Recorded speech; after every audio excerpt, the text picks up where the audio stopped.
Good day folks, Sean here from Air Photography. In today's video we're going to be taking a look at the Osmo Action. It's been out for about 30 days now. Now even though I have been using it for about 30 days, I'm still quite on the fence about it. I kind of like what DJI has done here. The concept is kind of interesting, but I don't really know where it fits into my workflow. On one hand we have a Hero 10 Black, which is a full-fledged action camera.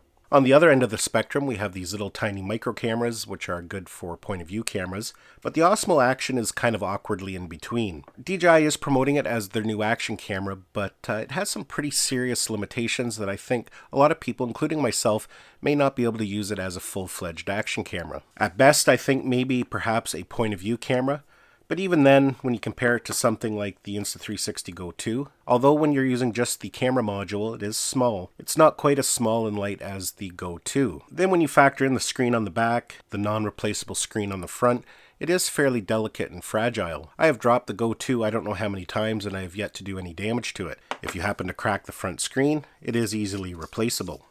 For those who aren't aware about this new product, I will kind of go into a little bit more detail about it, how it works, and its modular system. But let's take a look at the original Osmo Action first.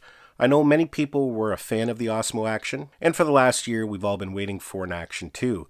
Now, people who were a fan of the Osmo Action were hoping to get something very similar, just better. Better resolutions, better stabilization, but instead DJI decided to go with this modular system. And it really kind of makes you wonder why they strayed away from this design. Now, I have a couple theories why they decided to go to this new modular system. Now, this is just my opinion, it's not based on any fact, but I think the sales of the Osmo Action weren't quite up to par with what DJI was hoping for. After all, they were going up against the king of action cameras, and with just an average design action camera, I think they were having a hard time competing. So when it comes to the Action 2, I think DJI needed to get creative and try something different. So what they came up with was this interesting modular system. You can use the camera module independently, but if you want to add some extra functionality and features, you can add the dual screen module or even the battery module. Everything is held together magnetically and it is actually a really strong connection. When using it together magnetically, there is no worry in my mind that it's going to come apart, even in some pretty intense situations. It's a good solid connection. Of course, then they have all the mounting accessories that mount down below. And I think this magnetic system is probably one of the better designed ones that I've seen. We've seen some magnetic mounting systems in the past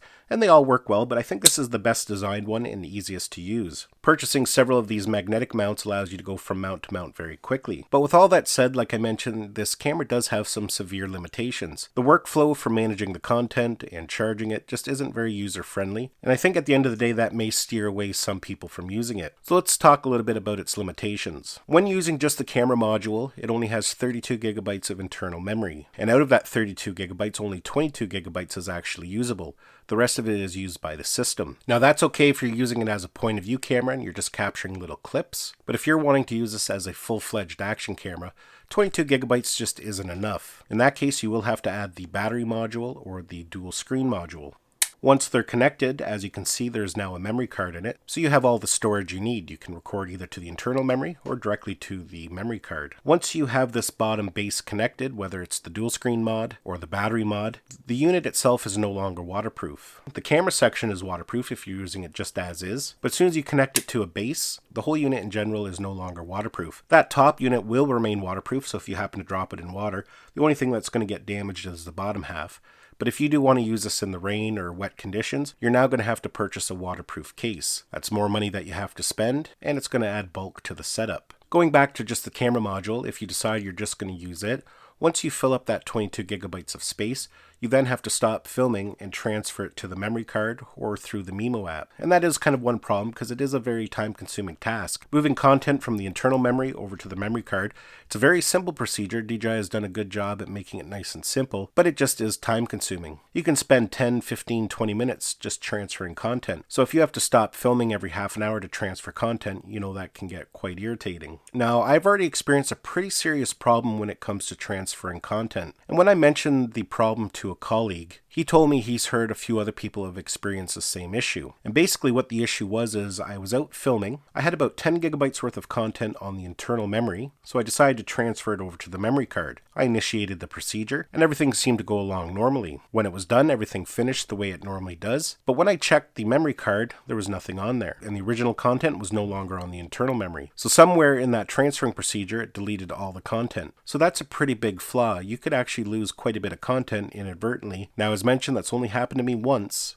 but still, it's just put that doubt in my mind that I don't know if I really trust it. Now, another limitation of using this as an action camera is that it doesn't have a replaceable front screen. We all know the backlash that GoPro had when they released the Hero 8 without a replaceable screen, because after all, it is an action camera and things do happen. So why DJI decided to release a camera without a replaceable screen is a little bit of a mystery. You think they would have learned from the mistake that GoPro made. Even if you take a look at something like the original Session, which is kind of very similar in design, you were able to replace the screen on it. You can see we had these screws around it, so if you did damage it, you were able to fix it. Of course, you can get the DJI Care Refresh, which isn't a lot of money for the Action 2, but of course, if you have to send it away, it's just a hassle. That means you don't have your camera for a couple weeks. Now, the next limitation of this camera, which I think is going to be a big issue for many people, is the fact that it has no battery. And what I mean by that is, of course, when you're using just the camera module, you're using the built-in battery, but when you connect it to the battery base or the dual screen mod, that's going to greatly increase your filming time. But what happens when the battery runs out on this? This is essentially your battery. So if you're going out filming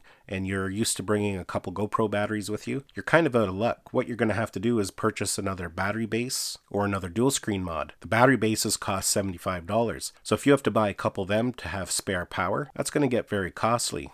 And worse yet, if you purchase the version with the dual screen mod, because you're going to be vlogging with it and you want that dual screen, you can of course just buy a battery base to get extra power, but then you're losing your screen. So if you need that second screen, you're going to have to buy a second one of these or a third one, and these are $169 a piece. So as you can see, the battery problem can be serious to some people. Now, of course, you can feed power directly into it from a power bank, but again, that's not always convenient. The other big problem with it is the overheating. Now, if you've been watching videos and reviews about the Osmo Action, you know that's a big problem. I did some of my own testing, and it's definitely not very good. Now, DJI realized that this thing does overheat, so they actually included a setting called high threshold. So you can turn on the high threshold, and that will allow the camera to get a little bit hotter before it powers off. Now, that's not available for every country. Many European countries, that option is grayed out, so that's not even an option. Now, I made some notes about the overheating, and I'll kind of read you my results here. In the normal temperature recording at 4K 30, I was able to record for 9 minutes and 22 seconds before it overheated. Recording at 4K 60, I was able to record at 6 minutes and 22 seconds before it overheated. And when recording at 4K 120, I was able to record for 2 minutes and 40 seconds before it overheated. Now that was testing at my desk here. Of course, if you're using it outdoors, there's air movement around it, you are going to get a little bit longer recording time. But those numbers are not very good at all. And to let you know, when I was doing those temperature tests, I let the camera cool down for a good half hour in between. Now when I turned on the high temperature threshold, at 4K 30 I was able to record for 16 minutes before it overheated. And at 4K 60 I was able to record for 7 minutes and 9 seconds. Basically a minute longer. And what's worse yet is if you do end up overheating, you have to let it sit for a good amount of time. This camera can hold its heat for quite a while. For example, I did a test when I was recording at 4K 60 and it overheated. I let the camera sit for exactly 5 minutes and then started recording again. When I started recording again, it was only able to record for an additional 1 minute and 9 seconds before it overheated again. So if you're out in the field and your camera overheats, it's not like you can just let it sit for 5 minutes and continue on. You're going to have to let it sit for a good 20 minutes, half hour to make sure the camera cools down completely. Now, one thing I kind of wish they had done with it, if you have the dual screen mod, I kind of wish they would have allowed you to use this as a remote. If it had a Bluetooth connection to the camera module, it'd be nice to be able to use this as a little remote. Maybe that's a feature they can bring with firmware, but I guess we'll have to wait and see. Now, another little gripe I do have with it, I guess you could call it, and it's just a small little thing, but there's no way to charge just the camera module. The only way to recharge a camera module back up is connecting it to the battery base or the dual screen mod. It would have been nice if they included a little accessory, a little magnetic charger, that could connect to the camera module and charge it up. Now I know it's just a matter of time before third-party manufacturers come out with one. So now those are some of my reasons why I would say that this may not be a good solution for those who are looking for a dedicated action camera. There are just some limitations when it comes to storage, battery power, overheating, that some people may not find suitable as their daily action camera. Now, however, with that said, it's not all doom and gloom. This camera actually does have quite a few good features. And if you're going to be purchasing this for something perhaps other than an action camera, if you're going to be using it for vlogging, family vacations, a travel adventure vlog, this may actually be the perfect camera for you. First of all, the build quality is just superb. DJI really knows how to build products. The material used and everything about it just feels nice and premium. It's a small, compact camera, so it's not going to get in your way when you're trying to film, especially for vlogging. Now, I'm not a vlogger, but if I was going to start vlogging, I would definitely be using something like this or some form of action camera. I would have no interest to be carrying big, bulky setups around. So in that aspect, for a travel adventure vlog, just a day at the beach, something like this that's small and compact might be perfect. The other nice thing about this modular system is that if you happen to damage one of the components, you can easily replace it. For example, if you drop the dual screen mod and you end up cracking the screen, it's out of warranty, you don't have to purchase a whole new camera. You can go onto the DJI website and purchase just the dual screen module. Now, they don't have the camera module as a separate item yet, so hopefully that is something that they do add. Even though the screen is small on the Action 2, it's very easy to navigate. DJI did a really good job at organizing it and making it intuitive and easy to use. All the important settings are right at your fingertips, and the graphics on it are quite nice. And as we already talked about, the magnetic clip system that they're using is really well engineered. It's a good solid connection, and they have these clips on there just for safety. I just really like it. It's super convenient and it's really well designed. Now, as mentioned, you can buy several of these mounts, and it makes moving the camera from something like a bicycle handle to a chest mount, to a hand mount, simple and easy. You don't have to mess around with thumb screws. When it comes to the picture quality on the Action 2, I'm quite pleased. It's got decent dynamic range. And of course, if you want to, you can film in a flat color profile and do your own grading.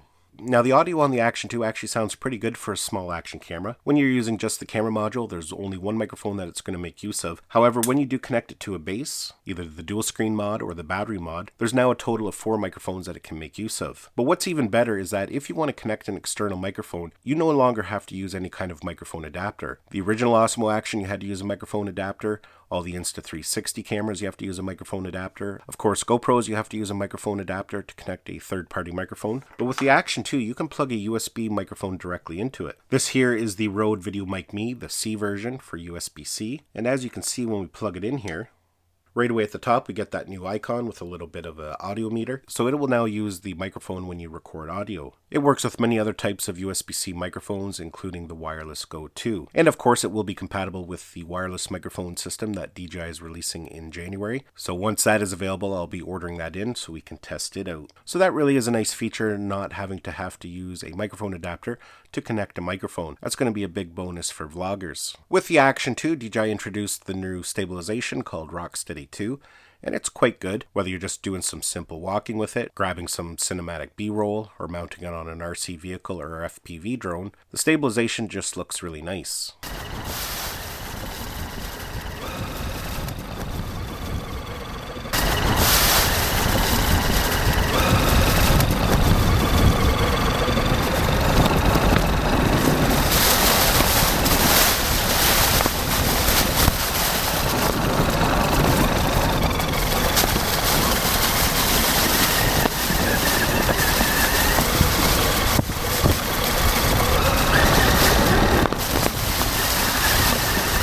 Another really nice feature of the Action 2 is that it does have horizon leveling, and it even has the 360-degree horizon leveling. And the nice thing is you don't have to spend extra money and buy a lens.